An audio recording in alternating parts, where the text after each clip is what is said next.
Welcome to How Now, the podcast where we talk about how to live in the now. And here's your host, Kim Martin Raymond.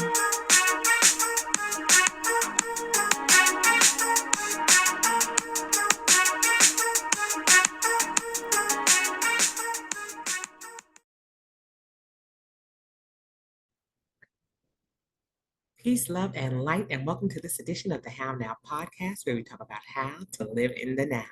I am your host, Kim Martin Raymond, and I am a minister, spiritual life coach, holistic nutritionist, author, and founder of Redefining You LLC, where I help my clients to realign themselves, mind, body, and spirit.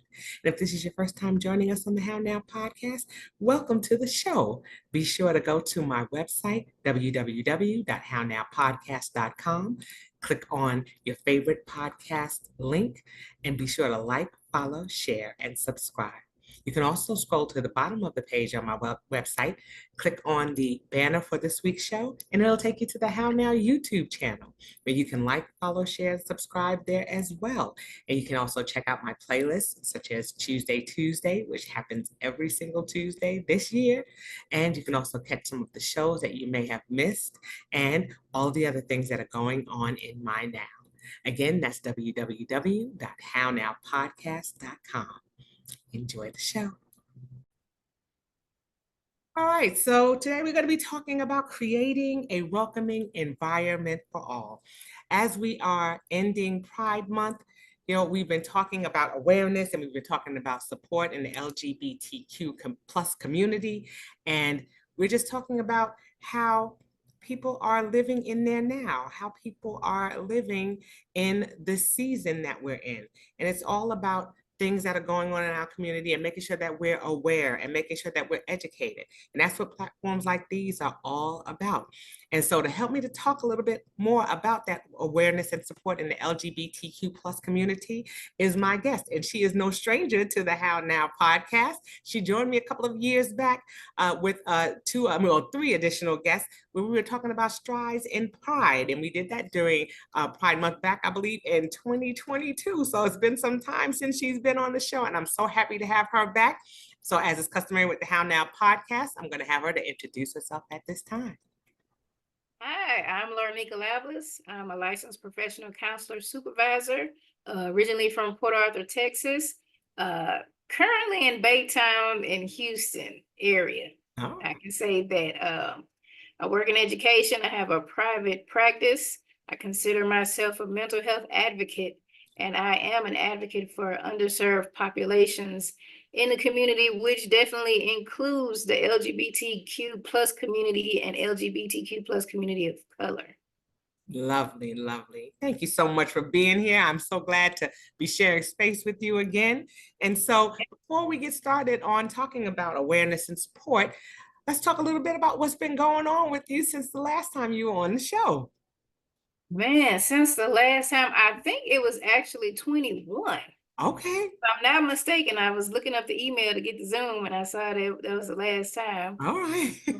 So much has gone on. Still working at the same place in education. My practice kind of expanded a bit more.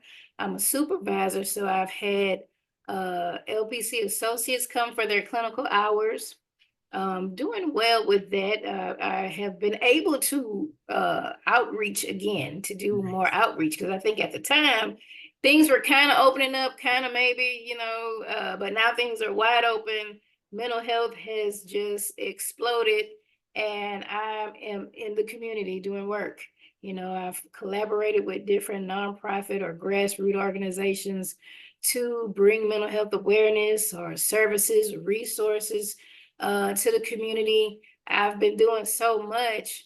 And like I said, I'm all the way up and down I-10 between Port Arthur and Houston. I have to hire people to do some outreach when I can't be there. Right. So it's been great. It's really been great. Overcoming some health challenges. I was diagnosed with cancer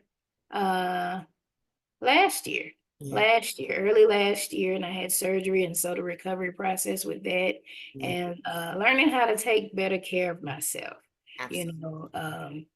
I was on a healing journey from, trauma, and now I'm on a healing Yes. journey with my health. So a holistic healing journey that covers everything. Awesome, awesome. Well, I'm glad that you are on the mend. You know, my prayers are with you always. And I remember when you were sharing about your diagnosis. And so I'm glad that you're taking care of yourself.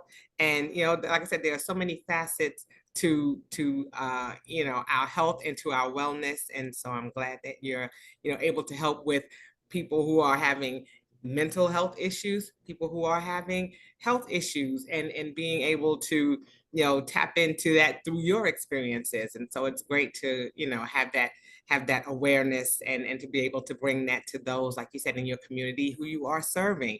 And you were talking about expansion and being a supervisor, so congratulations on that. Thank you. But you also received 2 awards, one Yes, I did. in 2023 and in 2024. So tell me a little bit about those. Yes, Port Arthur News has a competition is by vote, and I was nominated as for the best mental health specialist in the area. Yes. And so I was voted in by my peers, and I was so excited. I found out I was nominated right before I was going to have surgery, because my sister called. She said, you've been nominated. I think she was the one that did it. So my parents voting, and I quickly put something out. I'm all zenned out about I'm having surgery, and Right. God is good, and these things. It's like, Yes. vote for me, please. And so, excuse me, people were able to vote, and it was a blessing to be able to win that. Yes. And this year, Delta Sigma Theta, the Port Arthur alumni chapter, gave me an award for my service in the community. I think it said something about science and medicine and something, but that was for mental health. That was the category. Awesome. I'm from Port Arthur. I don't live there anymore, but I'm pretty much there, because anytime anyone needs anything, I'm there. And so the aspect of working in a community, that's just number one for me. You don't see too many therapists leaving the office to do that. But I think sometimes I'd rather be out of the office doing that, reaching the people to educate them and make them aware of what's going on. We feel things, we've gone through things, we still going through things. The world keeps turning, we're gonna still go through some things, and we don't know how, where, or what to get help.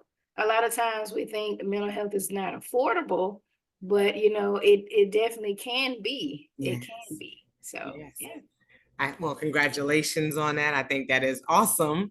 And it's wonderful, like someone we can be recognized in our community, and for the work that we're doing, and for the gifts that we have, and our ability to serve in that gift, and to be able to do that. I know it's a passion of yours, and so it's wonderful to be able to have it come into fruition, but also to be recognized for those efforts. So again, congratulations on that. That is wonderful. Thank you. And just like you said, when we talk about mental health, that's something that tends to be taboo in the African-American community. And so, and just like you said, it's just like, well, that's something that people do, or that they assume that people do if they have residual income, or that it's not something that's affordable, or it's not something that we talk about, or that we want to say that we have issue with mental health. And so it's something that we tend to kind of steer clear from. And so it's wonderful when we can see someone who looks like us, you know, and who understands, our journey, and understands our experiences, and can connect in that way. Because some people are like, I won't go to a therapist because they don't look like me. They may not understand my struggle. They may not understand the things that I'm going through. And so it's wonderful when we can see those that we can connect with, because then we begin to, associate ourselves with people that we, like, and that we trust, and that's huge, especially when we're sharing information that's going to go beyond that surface layer, and when you're starting to dig deep, you have to be able to reach out to someone, and that trust has to be established. And it's wonderful, like you said, that you're going out into the community and not waiting for the people to come to you, because sometimes they're a little apprehensive in doing that. Yes. So, I mean, I know that that's a wonderful thing, but you have to say, you're doing a lot of things in the community. You're doing things, like you said, today, we're going to be talking about situations and things that are going on in the LGBTQ plus community. I'll make sure I get that right. And your involvement in things that are going on locally in your area. So tell me a little bit more about that. Okay, so on this past Saturday, I had a diversity, equity, and inclusion seminar, embracing diversity by creating a welcoming environment for all. And that was basically focusing on the LGBTQ plus community. You know, as a clinician, we are, part of our ethics, part of our licensure requirements are to have multicultural training. We're gonna, we're gonna have people come through our doors of many different cultures, many different backgrounds, and it's good to know a little bit about them. Sometimes we might be part of those communities, and most of the times we're not. And so it's good to learn more. And I was, I'm always watching the news, looking at what's going on. I have an ear to the street.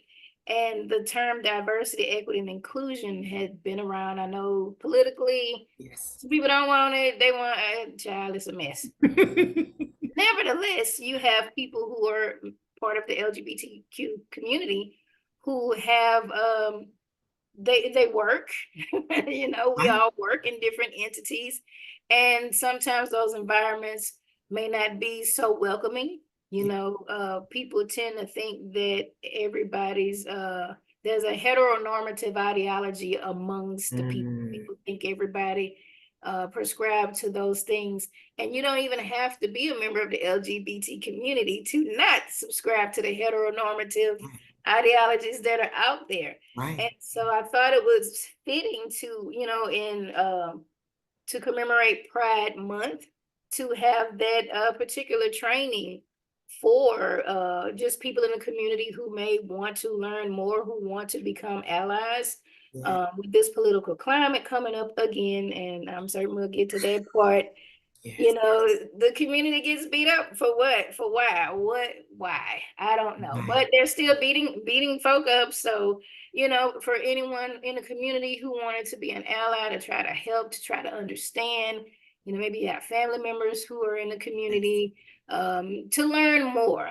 Also for people in the workplace, maybe you want to have a welcoming environment. People work for you. You don't, that's not something that we screen for on applications to determine employment. Now, one time people could not be employed or have their employment terminated because they're a member of the community. The laws changed, and then it's almost feeling like they're trying to go backwards. So for those who don't subscribe to the anti-LGBTQ things, to learn more how you can have a welcoming environment for the LGBT community and for anybody, for any other cultures, and also in education. Education is a tough spot. A lot of the laws in Texas, and I think Florida, I've heard, have been directed towards the education system and how kids and the teachers and staff, how we navigate things within the community. Don't say this, don't do that. And they even telling people how to parent their children. If they trans, don't do that. How y'all gonna tell people? Y'all gonna give them some money? You're telling people what to do with their kids. Right. So the need is definitely there. And, I kind of put together some things that I had before, because I had actually facilitated this training for clinicians back in like 2018. Yes. So I revamped it, kind of looked at some stuff, and we had a really good turnout. Really good feedback, so I'm grateful for everyone who attended. And it's making me kind of think I may do it again, or maybe try to record it or something and have it available. Other than Pride Month, people can learn about the community at any point. And I think that's a point well taken, because it's not just a season, just like we have Black History Month, just like Juneteenth, all these other things that have been coming to fruition. There are things that have been going on for a long time, and it's just that I think that we're in a society, and I'm trying to think of it from the way it was back in 2018 to the way it is now. Some of the changes, has there been more levels of acceptance in the community, or has it been pretty much the same across the board? It depends on the political climate. You know, when Obama was president, the Marriage Equality Act passed. Okay, So a lot of those discriminatory laws were taken away. right, As far as the medical community, you know, you would see strides. You would see strides made. Now, when I go to different places or even apply for different things, they're asking about pronouns. There was a time you wouldn't see that.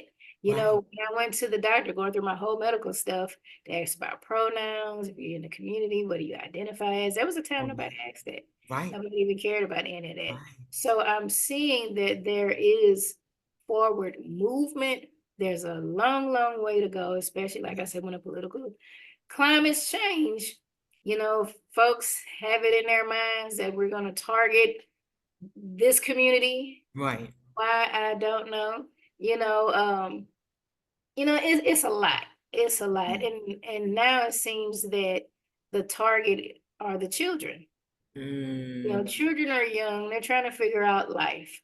Do many of them know that they're part of the LGBTQ community? Some of them may know, some of them are trying to figure it out. Some of right, them may getting an understanding if they're feeling that they're transgender, and kids, this is a time where they try to figure that out. right, right, Um, the schools, some, because they make it seem like everybody was doing it. no, Some provided a safe space. I can say with the campus that I'm on, we would ask kids, what is your preferred name? These are different trans kids, or kids who maybe just gender nonconforming. They don't even yeah, know if they want to transition. They just, I'm not he or she. I'm not conforming to any of that. I'm just who I am. right, And so we would ask about the preferred names and pronouns and different things like that. It even came to a point, there was a discussion about changing it on their like identification. They would put in parentheses at least if their name was Jim, but they wanted to go by Jill. right, They would have that. We had a gay straight student alliance at one point. So oh, I was like, okay, right, that was interesting to see, to give that support. But then now they don't want right, you to do those things. They don't want you to say gay in certain states. Don't have the safe space. The one thing that got me, one of the laws they had recently, no LGBTQ history taught in school and literature. And I'm like, well, I don't remember Black history barely being taught in school. And when I was teaching, okay, I didn't see any of that. But I don't know. Now the library could have had books, probably. right, Most of the kids who are, and I'm not stereotyping, it's just a fact, yes, most of the kids who are LGBTQ find their ways to the library because it's a quiet space, it's a safe space, and the librarians are always usually cool and open. And so right. if there was a request to have some books in, they probably did. Yeah, And it's a choice to read the book if you want to read the book or not. exactly. And we're seeing that they're pulling books out of the libraries and taking books off of other venues that have book fairs and things like that, and they're pulling books. But this is the space, like you said, especially in education, where people are going to seek knowledge. And Yeah. you want them to be able to find it in books, that they have a point of reference, because sometimes, you can find things online, but they're not always a reliable source. You got Wikipedia, you've got things that you can have information changed on. So, it's harder, you're hard pressed to find something online that you can say 100% that you trust. And so sometimes when you find it in a book, it's a little more concrete. It's had to go through some channels to be able to be Yes. published and things of that nature. So you tend to want to go that way. And so it's disheartening when you don't see, or you're seeing things being pulled, or Yeah. or like you said, you're raising awareness, you're turning around and you're saying that you want to use pronouns and things like that. And you're like, okay, that's great. But it's all about the response to it, the reaction to it. You know what I'm saying? That's the thing. It's not enough for you to, if I put down on my application, that I'm African American? Am I going to be judged based on the fact that I've checked that box and said I'm African American? And the same holds true in the LGBTQ plus community. It's the same thing. If I put that on there and you're telling me, it's just like, wow, you're recognizing that that's something that identifies a person, but how are you responding to that? Are you using that against me instead of for me? And so you just don't know, if they're bringing that information to light. Are you bringing that information to light to expose me or to support me? And that's a huge thing. That's a question. You're bringing things out, but is it in my support, or is it to my demise? Yes. And so, and just like you said, it's about creating those safe spaces. And if it's under the guise that it's safe, and then I start walking that way, and then I find out that it's not, now I don't know who to trust. Yeah. Then you said, then people start going into hiding, and they can't be who they are because they're afraid of the judgment. They're afraid of the reaction that they're going to get. And whether that's going to be, like I said, one that's going to be one of encouragement, or if that, are they going to really support me? Are they really advocating for me? Or are they just trying to, put me out there to have harm come to me? So that's. Yeah, definitely. It's a scary world to navigate, because you don't know. You do have people that on one hand, it seems like they're friendly, they're an ally. Right. And then if things don't go right, they may turn on you. Yeah. And so it makes a person want to retreat. This is why I have that on my logo, to let people know that this is a safe space. You are welcome here. You can come, you can talk about yourselves, whatever your experiences are, whatever you're dealing with. Yes. And it may not even have nothing to do with them being LGBTQ, because we all have issues, period.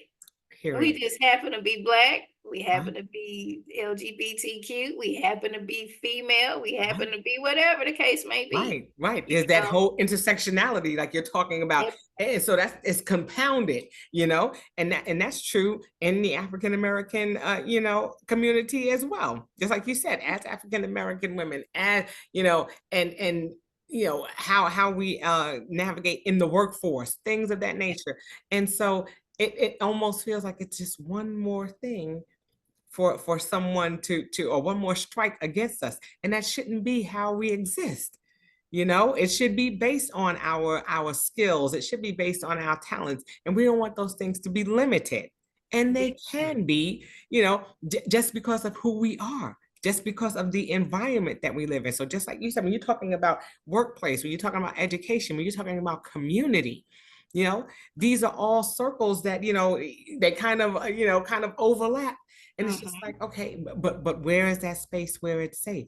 Where is it okay for me just to go about existing and living and enjoying life, and not having to feel like you have to walk out with a force field around you everywhere you go, And so that's something that I love, that we have platforms like this one, and the session that you had to just talk about these things, because if we don't bring it to understanding, if we're not helping our young people to understand and to navigate, just as we did growing up, trying to figure things out, we had those books to go to. We had people that we can talk to that could shed light. And so it's important, I think, that as time goes on, that we continue to create more of those safe spaces, like you said, throughout the country, not just, spot in certain states and everything. And like I said, it becomes political after a while. And it's just like. Definitely. And I think the ideal is that when you erase these things, that you're going to erase a group of people. Well, those things are nice to have, but that's not going to take away who a person is. That's not going to take away how a person identifies. The same way I was born brown. Okay. That's right. We were all born LGBTQ. Now, I know a lot of people might have something to say about that, and it's a choice and all these different things. I can choose to hide who I am. Right. But that doesn't mean that that's who I am.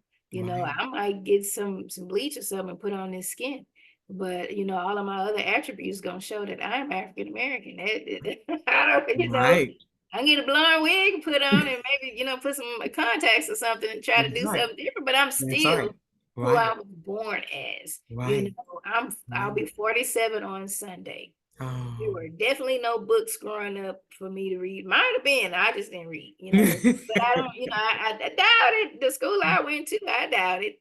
They had that. There was nothing on TV. We had no social media. Right. Um, and I am still who I am.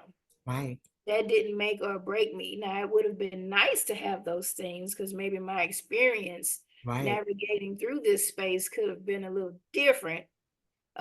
So I can be appreciative of the generation coming up or those who came up who had those things without all of this scrutiny. Not to say that there was never scrutiny, but Right. it was a period of time where it seemed to be safer spaces there without the scrutiny. Yeah. You know, and so now with the generation that's dealing with the scrutiny, and we're still dealing with it too. I mean, you know, we're just older. It's tough. And this Yeah. is why suicide rates are high, you know, 4 times higher than Yeah. our counterparts. Because what are you gonna do? Everywhere Right. you turn, somebody's giving you this negative feedback. That's right. Can't go to church, depending on what church you're going to. Right. Hell, you can't play the sports if you're gender non-conforming with Right. where you want to be. You know, what do you want people to do? Right. And that's the sad part. One thing that I can appreciate, like I mentioned, the groups, the nonprofit and the grassroots organizations, Yes. a lot of them, if they're not LGBTQ led, they're definitely allied. Right. And they help the whole community of underserved populations. Yes. And they provide resources and things to individuals. It's Right. like the LGBTQ community has different things that they do to take care of the community, Yeah. you know, and so you know, I'm right down the street from Houston, and so it's great to see that. But then you think about the small towns like Port Arthur, Beaumont. Now Beaumont has a little something, something, you know, but some of them, some of the smaller towns don't Right. have that community to Right. be able to provide those safe spaces, to be able to provide the dialogue, the resources, even jobs. Right. You know, some spaces. I'm really grateful for a lot of the trans community activists and the different things that they do, because they're creating spaces, they're creating jobs, they're creating, you know, opportunities for people in the trans community who would otherwise not be allowed mainstream because of Right. who they are, to Right. be able to become entrepreneurs and be successful and to do something other than what they had been limited to historically, sex work. Right. You know, so I'm grateful that those spaces exist, and you know, the expansion of more without these political climates coming in, you know, messing up stuff. Now y'all Yes.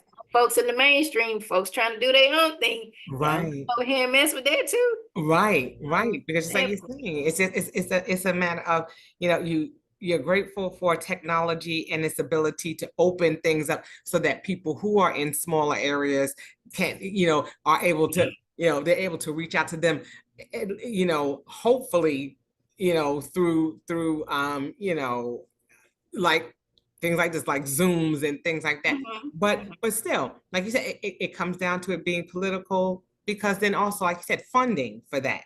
Yeah. If you're in a small town and money is not being funneled towards those channels, then you're limiting their access.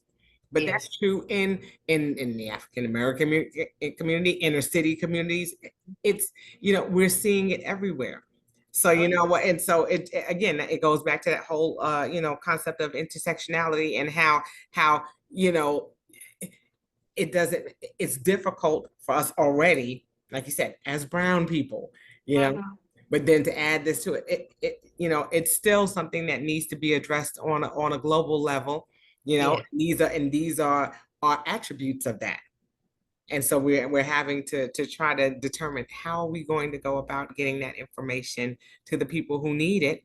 How are we going to go about creating opportunities for the people who need it?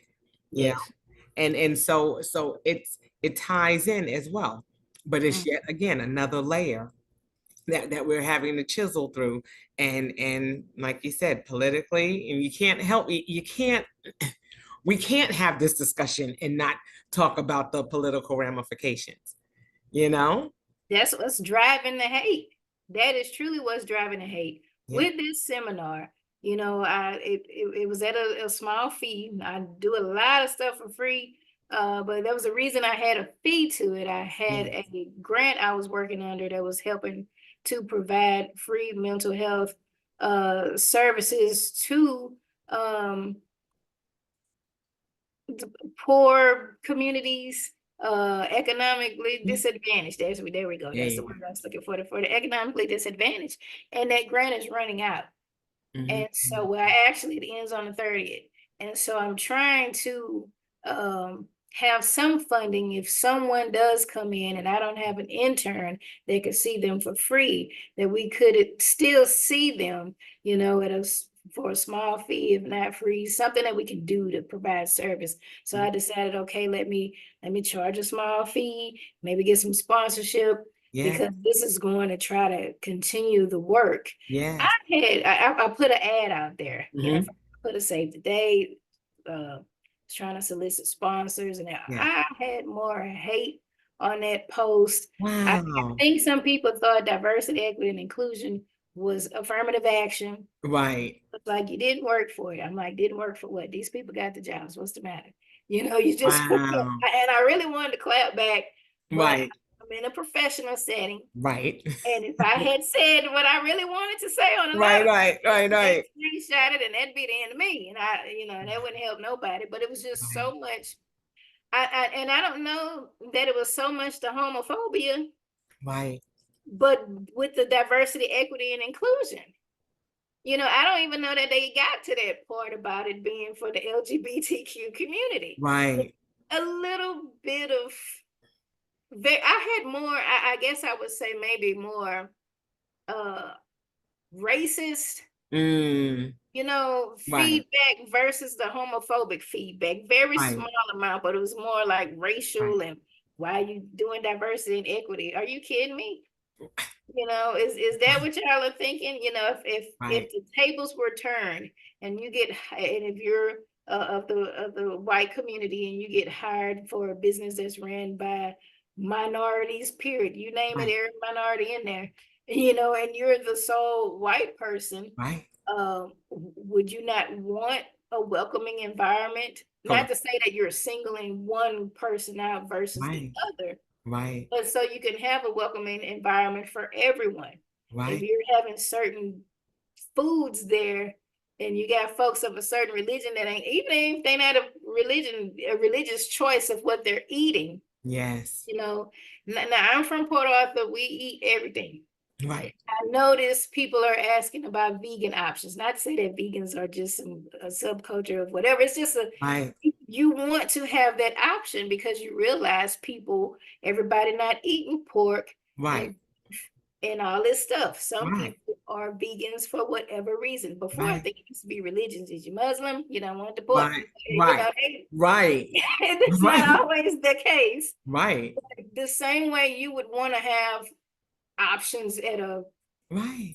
deal, why would you not want to see what the people who you work with or who work for you, how can you make them more feeling welcome and accommodated so they can continue to be there and perform well on the job, you know, to help you out. And you don't want things to be pigeonholed either. Like I said, you're talking about the food, and I'd be remiss if I didn't say this. I have a friend of mine who her daughter works for an organization. I won't even say what kind of organization it is. And and they were having a Juneteenth celebration. And you know what they served? They served cornbread and red juice. Oh, is it? And then when they had Hispanic Heritage Month, they served Takis. I was like, what? What? Wow. Okay. And so you could imagine, I mean, you know, me myself would probably slap everything off the table and I would not have a job because I would be so offended. You know what I'm saying? But you're quick to pigeonhole and put people in boxes Mhm. And it's just like, okay, is that what you think? We're about cornbread and red juice? We're Wow. about Takis? We, we, we're so rich in culture and Yeah. so rich in history, and so much of what we do is steeped in that. Why wouldn't you celebrate that? Why would you pick something so I can't even find the words because I was speechless. Yeah, You know, stereotypical and it's the crap. I same don't thing. want to say other Yes, words. yes, but that's Yeah. exactly what happened. It- And then in LGBTQ plus, I mean, everybody thinks that everything is somebody in drag, or it's somebody that's flamboyant, and they try to find all of these things because as a society we're always looking to put people in a box or put them in certain categories so that they become more you know palatable for us. If we yeah. could say, okay, this is what I can identify in that particular in that particular culture. And but I was like, cornbread and red juice. And that tells you they're not talking to the people that work for them. Exactly. Because if you don't know, I can say one of the school campuses that I worked at, we ate all the time. We ate all the time. And if we did have like a cultural celebration, if it was like Hispanic Heritage Month or something like that, we had people who worked there that Right. fits culture. And so we Right. asked about the menu. Actually, they got them to prepare me. They were so happy Right. because they prepared the dishes that they liked that was traditional Right. to their culture. Right. And I had some good, it was some tamales. It was like I think it was Nicaraguan Uh-huh. tamales. It was a little different, but it was good, than the regular tamales you might get around. And I thought that was the best thing. Right. It was like, okay, they're And gonna put it's an opportunity to show pride in your heritage, in your culture, in your experience. And why are we not celebrating that in the different venues or in the different aspects of our life? You know, it's wonderful that we have a Pride Month now, and that certain aspects of pride can be celebrated. You know, and it's just a matter of making sure that we're continuing that, but in a positive way, and Yes. that we're not looking for ways to beat people down. You know what I'm saying? We should always be looking to encourage, looking to educate, and just like you said, we need to ask people who are in the LGBTQ plus community, what is it that you want to see represented? What is it that you want people to know? I'm grateful for this platform. I had a young lady who was on my show last week who was talking about her experience as a trans woman, Okay. and is married, has children, and has a wife. They've been married 7 years, and talking about his experience, but being able to have a conversation without judgment, Yeah, having a conversation for understanding, that part. being able to say, this is my experience, this is how I feel, this is what I'm going through, you know and I can always use support. Mhm. And that's in anything that we're doing. And so it's getting to that space of awareness, because That when we part. become aware, like I said, we can better respond as well, as opposed to reacting. Mhm. And there's too many reactions that we're seeing to things. Just like you said, you put out that ad and you were expecting a certain response, and you had people reacting negatively, and you're just like, where Very does much that so. come from? Very much so. And Yeah. I think that a lot of people think there's an agenda. People think, oh, Pride Month, here they go throwing it down our. The thing is, if you have a population of people Right. who are forced in a closet in every aspect of their lives, Right. you can't dress how you may want to dress if it's not conforming to a certain gender Right. or heteronormative status quo of how you should be dressing. Right. If you show up at your job, you might get fired, or Right. people may harass you on a job in some way or another. You can't go to worship, depending on where you're going. You Right. have to hear it as soon as you walk through the door. You're Right. hearing all the hell and damnation sermons. It's like, Right. y'all, is that what y'all Right. was planning on doing anyway? Or y'all just saw me and Right. decided that was Right. permanent, Right. that y'all was going to throw that out there. And so if Pride Month commemorates the Stonewall uprising, Stonewall was a bar in New York back in, well, I don't know, they're gonna get me the date. It was in the 60s, okay? Okay. And back then, you still had sodomy laws on the books. Men couldn't dress in female clothing, women couldn't dress in male clothing. You know, there was a bar. People went to the bar, they could be themselves. There was a Yeah. safe space, but the police would always harass them. They would get a call, police coming, y'all better go. And the police would come and beat up people and do all of these things, and the people would run. People were afraid because they lived closeted, if you will. Yes. Because if they were, they couldn't be openly gay because they could lose their jobs, names in the paper, this Right. one gay. You know, I mean, they really put it out there, and it could Right. hurt people's livelihoods and their careers. And so one day the people were just tired of the police coming in there harassing them. This was a private owned facility, and Right. for the police to come in and harass people, and they were like, forget that. And it was it was an uprising. They was Right. fighting the police. Now I don't condone people fighting folk, but you know, they did what they had to do. Right. And so that's why June is Pride Month, to commemorate that, the Stonewall uprising. Yeah. And if this is the only time that a person can be themselves, if they go to the pride festivals or parades, and that's why you see a lot of stuff.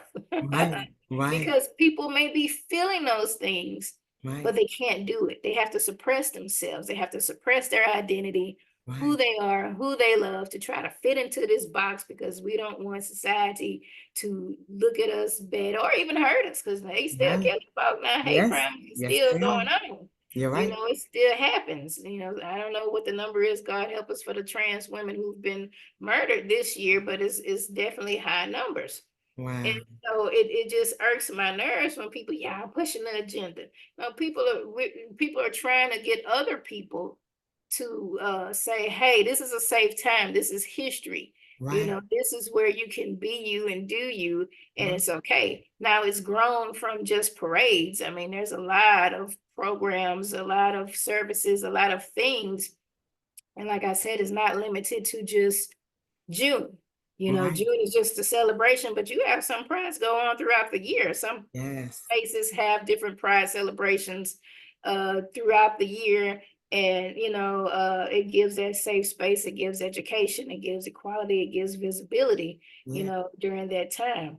I facilitate an LGBTQ support group. I actually got two of them, Nice. Wonderful. you know, and they are virtual, they're online. I used to have it face to face before COVID, and it was tough because I had done a lot of volunteer work in Houston, Right. trying to bring it back home to Beaumont, Port Arthur area, but they weren't ready for it. Right. They Right. really weren't ready for it. And then Right. COVID came, and I kind of sat on it for a while, and then I kept seeing the need, you know, people are hurting, you know, after Yeah. COVID, a lot of, I don't know, you know, people are hurting out there, a lot of mental health, a lot of trauma, a lot of things going on, and people need spaces where they can feel safe and feel like they belong, Yeah. and that people understand what they're going through. And so I was like, let me get over my concern about doing stuff on Zoom. And I have my Cutie Pie Queer Trans People of Color, Southeast Texas, Nice. and beyond, you know, Nice. and I have people come from everywhere. We do that one monthly, kind of on hiatus right now because I needed a break. Mm-hmm. And then we have a Heartbreak Hotel. It's a space for masculine presenting lesbians or anybody really who wants to come. I had that space specifically for that particular population because there's a whole bunch of intersectionality things going on in that community. Yeah. And so a lot of us prescribe to the masculine heteronormative ideologies. Yes. And so some may not speak in open spaces about the relationship traumas and different things that they've experienced. So I want to create that space for them. Then I had the feminine lesbians, but you gotta have a space. I'm like, look, no, don't y'all start that stuff. Right. Don't y'all start that. If y'all want to come on. You know, but this is a space, you know, for this particular section of the community so they can heal. It's all about healing. If y'all want to come on, we healing. But you know, yeah. I absolutely love that. And just like you said, that's what we have to do. We have to create those spaces. And just like you said, there are layers within every community. There are layers within the African American community. There are layers within the LGBTQ community. There are so many, ways that we can touch people. And if we're not creating those spaces, then like you said, we're limiting people. We're not giving them an opportunity to be who they are.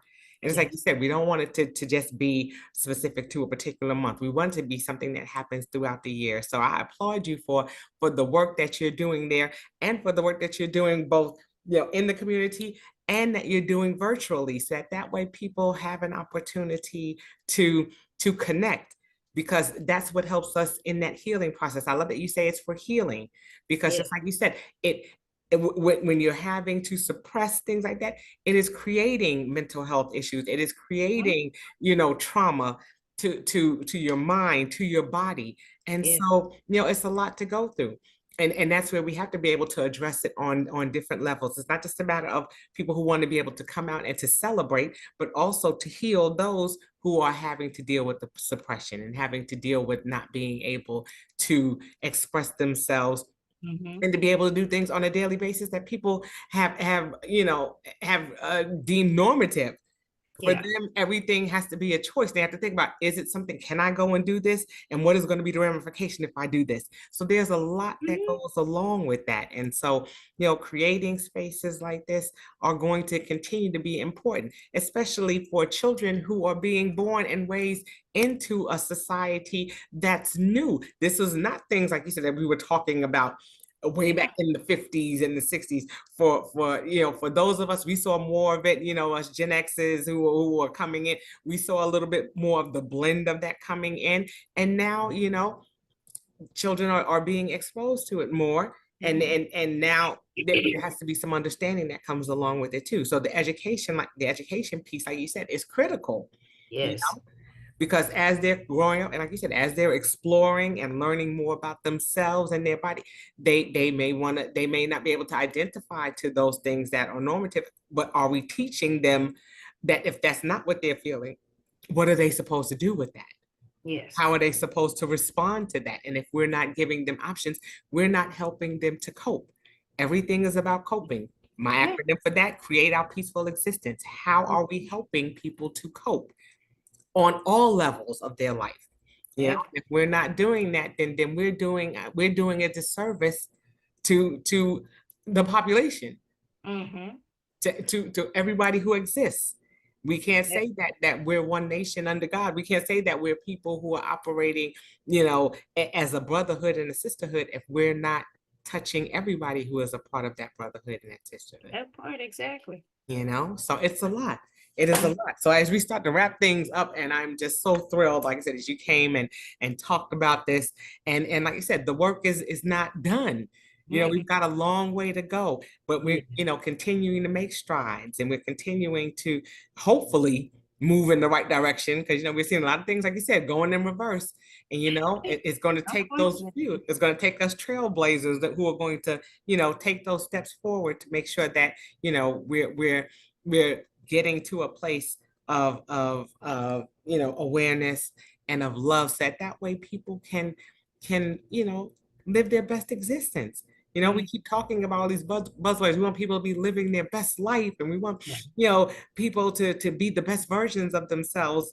So if we're being the best version of ourselves, there should be no limit in that. Exactly. You can't live in the box. That's right. Best life, not in the box. Okay. That's right. So like I said, before we talk about how people can get in contact with you and join your support groups and the various things that you're doing locally and that you're doing virtually, talk about some words, some parting words that we can give our listeners, with regards to awareness, with regards to, what's going on in the LGBTQ plus community. Okay, I think that unless you have been in spaces where LGBTQ people were able to talk about their existence, talk about their experiences, you don't really know. You don't know. And I think that if you go by things you hear mainstream media, it's stereotypical, like they stereotype any other culture. I Right. think the best way to be able to help and heal is to talk to someone. You know, Pride Month, if you never talk to anybody any other time, come talk in June. Okay. Just there's spaces available. There's allyship things really though throughout the year. But if you just, hey, I want to learn something, June is it. Let's go see what they're talking about. Having a conversation, sitting down, having a conversation with people is helpful. Yeah. Yeah, a lot of us were raised with a lot of ideas about people. And as we go through life and we get to experience people, Right. then we realize, well, that is not even what it is, Right. and I think that we are the world. Look, let me go back to the Right. 80s. All And right. if we want a world of peace and harmony, we have to create it. It starts with us. I might have ideas about stuff that was embedded because of whoever may have had negative experiences or just, Right. I don't know why people are so negative, but they could pass down those things to their children and generations. Yeah. If you want to dispel those things, learn more. If you are maybe in a small town and there is no LGBTQ community, then find those books. Get online. There's a lot of allyship out there. And to the people who are in the community, hang on. Yeah. It's okay. We have a lot of boots on the ground, so to speak, fighting for equality. That's all we want. Nobody wants to have preferential treatment. I Right. think if more people weren't focusing on what they believe is the LGBTQ agenda and just let people live, then Right. we probably would not have a Pride Month or whatever, or folks might celebrate their culture whenever they felt like doing it, but Right. it wouldn't be all of this rhetoric and all of this stuff that comes behind it. I think that the world has a lot of healing that's needed. And I think that if we're open to heal, then we'll be open to hear, people's stories, their experiences, and respect. We Yeah. have to respect people. I might not understand everything. I don't understand a lot of stuff, but Right. I respect people. And if this is what you say it is, I respect you enough to say, hey, it's okay. All right, that's what it is. Right. I love that. I love that. These are words to live by, but I like that allyship. If you're not familiar with that, like I said, learn, Mhm. be open-minded and ask the questions and go to the sources. There are people out there. Talk to them. It's all Okay. about communication. Mhm. Communication brings about understanding. Education brings about knowledge. Again, so that we're acting, that we're responding as opposed to reacting. And that's Yes. always going to be the big proponent for me, how we respond and not Mhm. react. That we're not reacting out of hate, that we're not reacting out of fear, that we're not reacting out of ignorance.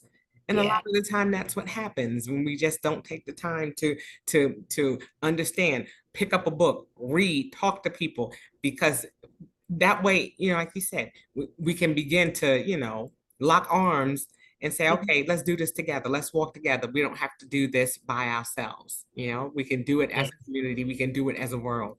You know, Yes, it's a indeed. tall order, but it starts with the few. Okay, so Exactly. tell people how they can get in contact with you if they're interested in allyship, if they're interested in the support groups that you have. How can they reach you? Okay, you can start off. You can go to my website, www.lavelaslpc.com. If you are on social media, you can check out my business page, Lornika Lavalas LPC PLLC. That's on Facebook and that's on Instagram. You can find me there. I'm in the Houston area. I'm in Port Arthur area working. It just depends. I would say follow any of my pages so you can stay tuned to what I have going on. I do have a newsletter that comes out. So if you sign up at lavelaslpc.com, you can sign up for the newsletter so you can get the announcements of what I have going on for each month. I'm actually on vacation. I'll Okay. keep it at that until July. I'm still doing a few things here and there, you know. Yes. Yeah, I never really take a total vacation where I'm just Yes. like not doing it. I'm working on that part, self-care, working on that part. That's it. That's it. But like I said, thank you so much for being here, for for giving us another glimpse into, the things that are available out there, that where we're talking again about allyship, where we're talking about support, where we're talking about advocacy. All of those things are important. And so I'm grateful for the work that you're doing, for you taking the time to share space with me again. It's always a pleasure. Yeah. I'm praying for you as you're going through your healing process, and hopefully things will continue to progress from there. And know that you're always going to be a part of the How Now family. So anytime you're willing to come back, we're always willing to have you. So because what's happening 2 minutes, 2 hours, 2 days, 2 weeks from right now may not be what's happening in the future. So you're always welcome to come back and again share space. So thanks again so much for being here. One more question before we leave that I always ask my guests is, how are you living in your now? How are you coping, creating your peaceful existence? Here lately, it has been a lot of diet and exercise. I can say that being out in nature, even though it's hot, Yes, it that is. vitamin D has been on point. Yes. Because of health issues, I have to be more cognizant. So fruits and vegetables, making certain I'm doing those things. Yes. Giving myself permission to just be. My brain is on because I'm always trying to help people. I'm always doing some things, but there are times when I have to take time and create that space for me to just relax my mind, relax my body, just to just be, Yeah. rest, get some rest. So those are some things I'm doing right now. Yes. The resting, the exercising, the healthy eating options, that's where I am right now. I love it. I love it. And that's something that, we all need to do. We're all on a wellness journey, and we're taking it one step at a time. And again, I'm grateful for spaces like this because we're talking this year about creating toolboxes. What are we doing to fill our mental, physical, and spiritual toolboxes so that as things arise, we're able to reach back into that toolbox for the things that we need that are going to help us again to respond and not react.